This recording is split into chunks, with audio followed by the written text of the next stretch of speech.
மலைகளின் இளவரசி என்று அழைக்கப்படும் கொடைக்கானலில் மே மாதத்தில் கோடை விழா மற்றும் மலர் கண்காட்சி விழா ஆகியவை நடத்தப்படும். சுற்றுலா பயணிகளை கவரும் விதமாக தோட்டக்கலைத்துறை, சுற்றுலாத்துறை மற்றும் அரசு துறைகள் சார்பில் கோடை விழா மற்றும் மலர் கண்காட்சி விழா ஆகியவை நடத்தப்படும். மலர் கண்காட்சி விழா வழக்கமாக 2 தினங்கள் மட்டுமே நடத்தப்பட்டு வந்த நிலையில் முதன்முறையாக 10 தினங்கள் மலர் கண்காட்சி விழா நடத்தப்படுகிறது. தேர்தல் நடத்தை விதிமுறைகள் அமலில் உள்ள நிலையில் அமைச்சர்களோ அரசியல்வாதிகளோ இந்த விழாவில் கலந்து கொள்ளவில்லை. அரசு துறை சார்பில் வேளாண்மைத்துறை செயலாளர் அபூர்வா, சுற்றுலாத்துறை செயலாளர், மாவட்ட ஆட்சியர் ஆகியோர் இவ்விழாக்களை தொடங்கி வைத்தனர்.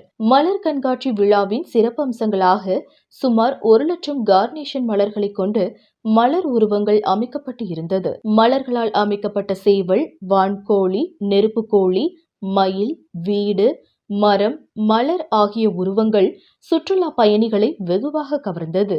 6 வண்ண கார்னேஷன் மலர்களால் இந்த மலர் உருவங்கள் அமைக்கப்பட்டு இருந்தது. முதல் முறையாக சுற்றுலா பயணிகள் செல்ஃபி ரீல்ஸ் எடுத்து மகிழும் வண்ணமாக 360 டிகிரி டனல் என்ற புதிய செல்ஃபி கருவியும் நிறுவப்பட்டுள்ளது.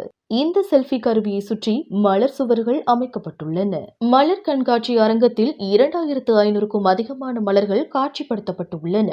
ஆந்தூரியம், லில்லியம், ரோஜா மலர்கள், மேரிகோல்ட், ஸ்டார் பிளக்ஸ், கேலண்டுலா மலர்கள் மற்றும் காய்கறிகள் காட்சிப்படுத்தப்பட்டு இருந்தது. மலர் கண்காட்சி நடைபெறும் வளாகத்தை சுற்றி அரசு துறை காட்சி அரங்கங்களும் அமைக்கப்பட்டுள்ளது.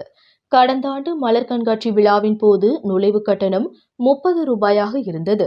தற்போது இந்த கட்டணம் 75 ரூபாயாக பன்மடங்கு உயர்த்தப்பட்டது. பெரியவர்களுக்கு 75 ரூபாயும் சிறியவர்களுக்கு 50 ரூபாயும் கட்டணம் நிர்ணயம் செய்யப்பட்டுள்ளது. இதற்கு சுற்றுலா பயணிகளும் பொதுமக்களும் எதிர்ப்பு தெரிவித்துள்ளனர். கட்டணத்தை குறைக்க வேண்டும் என்றும் கோரிக்கை விடுத்துள்ளனர். கொடைக்கானலில் இருந்து ரிப்போர்ட்டர் மணிகண்டன்.